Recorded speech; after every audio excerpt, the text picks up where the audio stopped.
My brothers and sisters, welcome to John chapter 13. This is going to be a story about washing the disciples' feet. And the title today is what Peter is going to say, which is, "You will never wash my feet." Now he changes, which is the beautiful part of the story. This is from John chapter 13. Open your Bibles.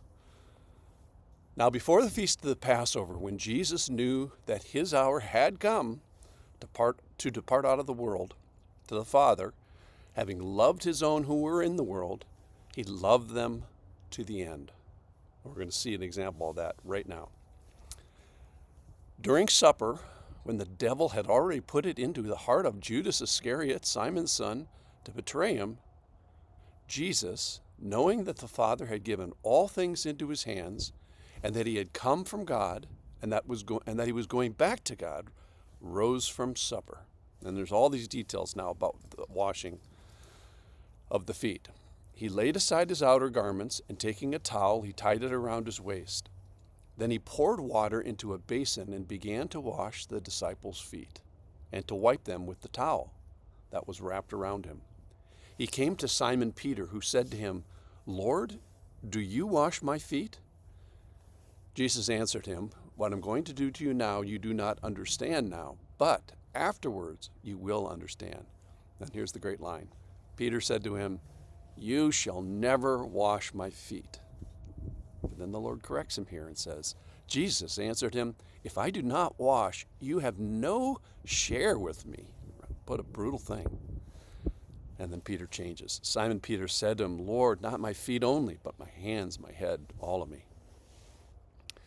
So let's talk about Peter, one of my favorite biblical characters, and should be one of yours as well. Peter refuses to have his feet washed. He says, "You will never wash my feet."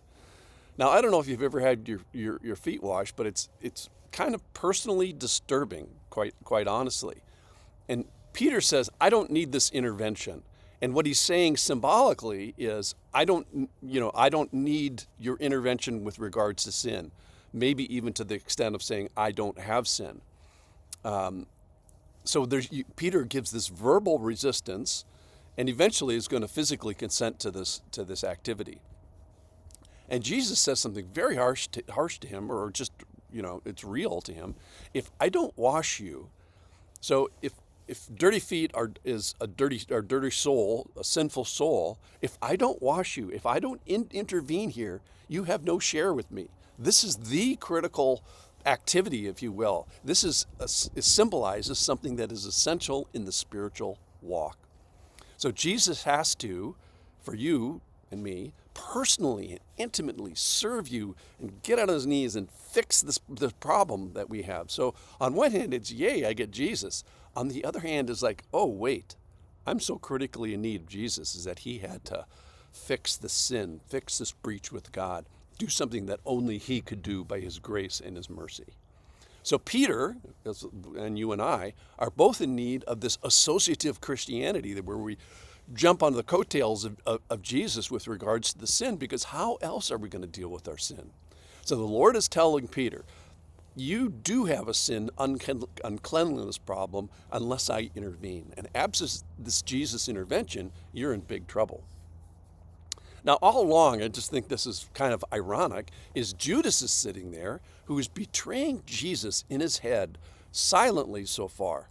But he is making kind of bad decisions during dinner, and yet goes through with the washing. So Judas decides at dinner, or at least continues to decide during dinner. And Judas also says and stays, he's also saying in his heart to Jesus, "You can physically wash my feet, but you can never wash my feet." Otherwise, he refuses. And this is no surprise to Jesus. Jesus knows what's going on. In verse 11, which we didn't get to, he says he knew who was going to betray him. So this harboring of intentional and ongoing rebellion and resistance and rejection is well known to Jesus. And of interest, Judas does not refuse the actual physical washing, which is so interesting. He'll go through the motions of cleansing. So bad things can be going on in your head while you're going through spiritual motions. And contrast this with Peter, who gives both verbal and physical resistance and then changes and gives verbal and physical consent. And Judas has this silent resistance, but allows this physical consent through the story. So Peter is a great example here of being a bad example, where he says, I will never let you do this, Lord. He moves from never, you're never going to do this, Jesus, you will never wash my feet, to you're going to wash my feet right now in 5 seconds. So Peter goes from, you'll never need this intervention and service of Jesus, to you need it right now. We must, like Peter, move from you're never going to do this to you're going to do this now. It's a great example. We should do what Peter does. Peter says the quiet part out loud, which is, I'm okay. I don't need my feet washed. Thank you very much. And now I've noticed that the longer that people are Christians, the more sensitive they are to the sin that they have before the Father, the further more awareness of the distance. And so ongoing old-time Christians are aware that they need their feet washed in this way. They're more aware of their sin before a holy God. It's the non-believers who said, hey, I'm okay. I don't need my feet washed. So let's at least ask, do you need to have your feet washed? And Jesus says it much more definitively. He says, if you don't wash, you have no share with me.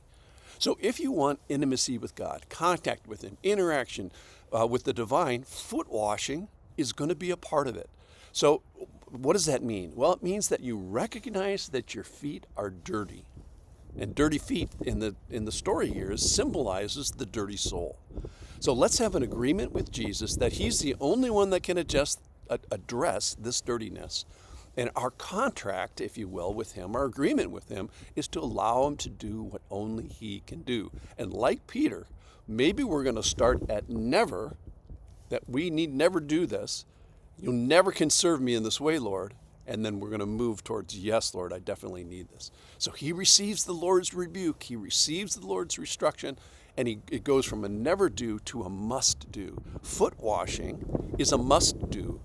It's not optional. So if you've never thought that foot washing by Jesus is a part of your life, it has to be a part of your life. He says, at least symbolically, when? Now. I'm washing now.